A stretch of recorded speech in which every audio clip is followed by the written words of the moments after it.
का पहचान बताइए, आप कहाँ से हैं और क्या नाम है आपका? मेरा नाम संध्या गुप्ता है। मैं जम्मू कश्मीर की रहने वाली हूँ। डुग्गर देश की बेटी भी हूँ और डुग्गर देश की बहू भी हूँ। बाय प्रोफेशन मैं एक फ़ैशन डिज़ाइनर हूँ और मेरी एक नेशनल ऑर्गेनाइजेशन है जिसका नाम है वुमेन क्लब मेरी पहचान, जो हर फील्ड के लिए काम करता है। यूथ के लिए, बुज़ुर्ग माँ बाप के लिए, डिसेबल्ड बच्चियों के लिए, जिसको ज़रूरत होती है हमारा क्लब उसके लिए हमेशा तैयार रहता है। इसके साथ साथ हमारा एक बहुत बड़ा अवार्ड है, जम्मू कश्मीर का सबसे बड़ा अवार्ड, महाराजा हरी सिंह डोगरा सम्मान अवार्ड, जिसकी भी मैं ही फाउंडर हूँ। और हमारा जो ये अवार्ड है, ऐसे लोगों को इस अवार्ड से ऑनर किया जाता है जिन्होंने अपने अपने क्षेत्र में बहुत ज़्यादा अचीवमेंट हासिल की होती है। और बड़ा प्राउडली मैं आप सबसे ये शेयर करना चाहूँगी कि इस अवार्ड से अभी तक 5,000 से ज़्यादा लोगों को सम्मानित किया गया। वर्ल्ड से पूरे वर्ल्ड में ही इस अवार्ड को दिया गया उन ऐसी शख्सियत को जिन्होंने अपने अपने क्षेत्र में बहुत ही अच्छे और नेक काम किए हैं। मैम, क्या कहेंगे, कोरोना लॉकडाउन में काफ़ी लोगों की आपने सहयोग किया, मदद किया, लोगों को कोरोना से बचाने के लिए काफ़ी आपने सहयोग किया, पशु पक्षी हर किसी की मदद करते हुए आप नजर आए, क्या कहेंगे इसमें? मुझे लगता है हर इंसान का पहले तो कर्तव्य होना चाहिए। सब अपने लिए जीते हैं, अपनी फैमिली के लिए जीते हैं, तो ये तो बहुत अच्छी बात है, क्योंकि हम पैदा हुए हैं तो हमारे कर्तव्यों को भी हमें नहीं भूलना चाहिए। पर मुझे लगता है साथ साथ हमें सोसाइटी के लिए भी जीना है। हमेशा इंसान सेल्फिश रहता है, खुद के लिए जीना चाहता है। हर इंसान ऐसा ही सोच रख के पैदा होता है और बहुत सारे ऐसे लोग हैं जो समाज के लिए, लोगों के लिए जीते हैं। उनमें से हमारा एक क्लब है वुमेन क्लब मेरी पहचान, जो हमेशा से लोगों के लिए जिया है। और लॉकडाउन में भी उसने ऐसे कुछ नेक काम किए जिसमें लोगों को ज़रूरत थी। उसमें सिर्फ इंसान के लिए नहीं, क्लब ने पक्षियों के लिए, जानवरों तक का साथ निभाया और बहुत ही अच्छे ढंग से उनकी सेवा में आगे तत्पर रहा हमारा क्लब। कहीं ना कहीं आपकी एक वीडियो आई है या मूवी उसे कह सकते हैं, किन्नर समाज के ऊपर आप काम कर रहे हैं, क्या पूरा वितरण है, थोड़ा विस्तार से बताइए। बचपन से मैं देखती थी, कभी भी शादी ब्याह होते थे तो किन्नर समाज जो था वो हमेशा से खुशियाँ मनाने के लिए हमारे यहाँ पहुँचते थे। तो कहीं ना कहीं मन में उनके लिए एक कहीं ना कहीं वो भाव मेरे अंदर रहते थे। और मैं देखती थी कि किन्नर समाज कुछ अलग से पिछड़ा हुआ ऐसा समाज है जो अलग ही रहता है सोसाइटी से।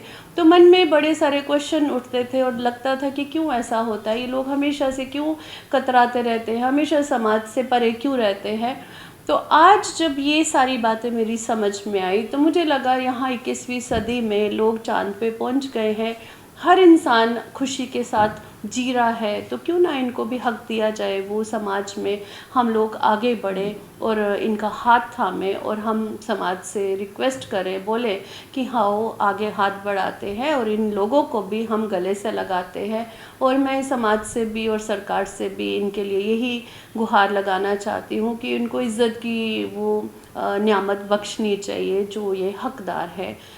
कहते हैं भगवान के अलग अलग रूप हैं और उसने इंसान को भी अलग अलग रूपों में इस धरती पे भेजा है, और जिसमें एक किन्नर समाज भी आता है। और उनका तो कोई कसूर था ही नहीं, ये तो ऊपर वाले की देन थी। तो यही सोच के बदलाव लाने के लिए मैंने एक मूवी बनाई जिसका नाम है द पार्ट लाइफ 2। इसमें किन्नर समाज के बारे में बताया गया है कि कैसे एक फैमिली में एक बच्चा पैदा होता है और वो किन्नर होता है, तो उसकी माँ उसको पैदा होते ही वो अपने मर जाती है और वो ये वादा लेके जाती है कि वो इस बच्चे को उसके फादर जो है वो किन्नर समाज में ना दे, इसकी परवरिश आम इंसान की तरह करे। तो ये वादा उनके फादर साहब निभाते हैं।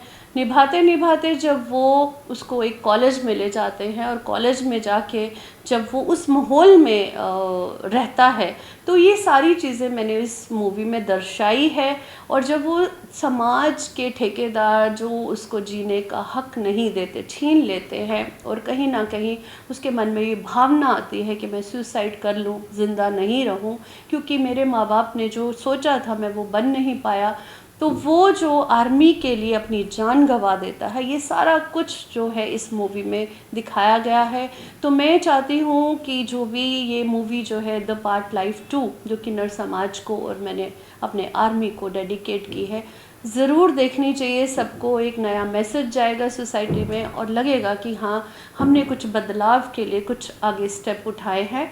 और इसमें सिर्फ हम लोग नहीं, आप लोगों का सबका साथ होगा, तभी हम कुछ नए काम कर पाएंगे और एक नए से नए संदेश के रूप में हम अपनी आवाज़ को शॉर्ट मूवीज़ के ज़रिए आगे लोगों तक पहुंचा पाएंगे। मैम, कहीं ना कहीं आप इंडियन आर्मी हो या देश के जो सुरक्षा कर्मचारी हैं या सुरक्षा जो रक्षक है, उनके लिए आप काफ़ी काम कर रही हैं। आप अपने ट्रस्ट के माध्यम से, ये ट्रस्ट का क्या पूरा नाम है आपके और क्या करना चाहिए?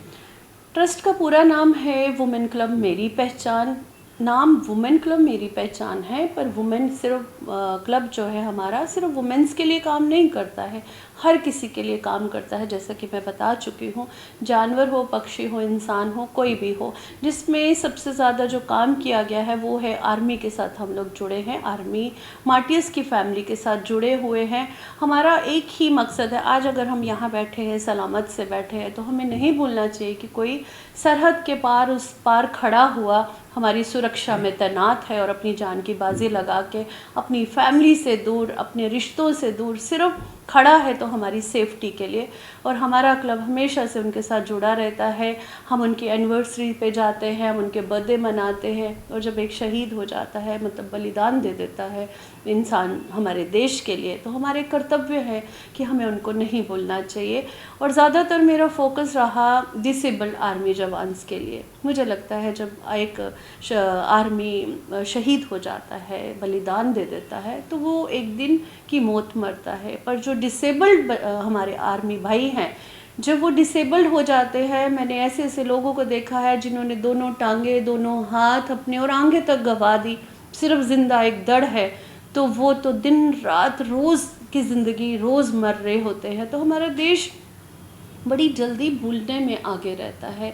तो मकसद आप सबसे आज रूबरू होने का यही था कि अपने जवान्स को मत भूलिएगा, उन्हीं की वजह से आज हम सुरक्षित हैं, हमारा देश सुरक्षित है।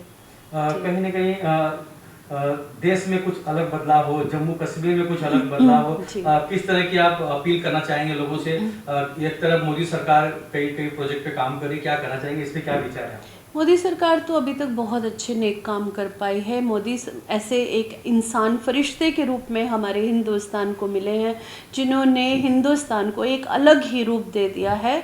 लेकिन सिर्फ मोदी नहीं कर सकते, मोदी जी उन्होंने जो आगे टीम बनाई है, मैं उनसे रिक्वेस्ट करूँगी, जिस क्षेत्र में वो उनको उस पद के लिए चुना गया है, तो वो अपना ईमानदारी से बखूबी से अपने उस कर्तव्य को पूरा करें। क्योंकि जनता जनार्दन जो है वही आपको चुनती है, उसकी बहुत उम्मीदें होती है और मैं कोशिश करूँगी आप उन सब की उम्मीदों पे खरा उतरे। रही बात जम्मू कश्मीर की, तो हम डोगरे हैं, हम यही चाहते हैं कि हम इज़्ज़त से जिए, सर उठा के जिए।